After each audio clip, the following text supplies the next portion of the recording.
சபையை விட்டு பின்வாங்குகிற ஜனமாய் மாறுவீங்க. சபைக்கு வராத ஜனமாய் மாறுவீங்க. 1000 காரணங்கள், எனக்கு வேலை இருக்கு, எனக்கு ஹாஸ்பிட்டல் பிரச்சனை, எது வேணா சொன்னாலும் முதலாவது உங்களுக்குள்ள இருக்கணும், நான் ரட்சிக்கப்பட்ட பிள்ளை, நான் தேவனால் தேர்ந்தெடுக்கப்பட்ட பிள்ளை. மற்றவர்கள் சபைக்கு போறாங்க இல்ல, நான் தேவனிடத்துல அதிகமா நன்மையை பெற்றிருக்கிறேன், நான் தேவனிடத்துல அதிகமா விடுதலை பெற்றிருக்கிறேன், எனக்கு தான் அதிகமான ரெஸ்பான்சிபிலிட்டி இருக்கு, நான் சபைக்குள்ள போகணும். நீங்க சபைக்கு போற ஆள் ஒரு வாரம் ஒரு நாள் சபைக்கு வரலன்னு வச்சுக்கீங்களேன், ஊழியக்காரமா கேட்கறான், கேட்கல, உன் சொந்த பந்தமே கேட்கற, இன்னைக்கு என்ன சர்ச்சு போலியா?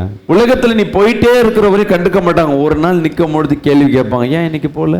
ஏன்னா உங்க மேல அடையாளம், நீ கர்த்தரால் ரட்சிக்கப்பட்ட பிள்ளை, விசுவாசிக்காம சொல்லுங்க. இந்த ஞாயிற்றுக்கிழமைனா தேவனுடைய ஓய்வு நாளுக்கு அந்த பிள்ளை ஆலயத்துல தான் இருக்கும்.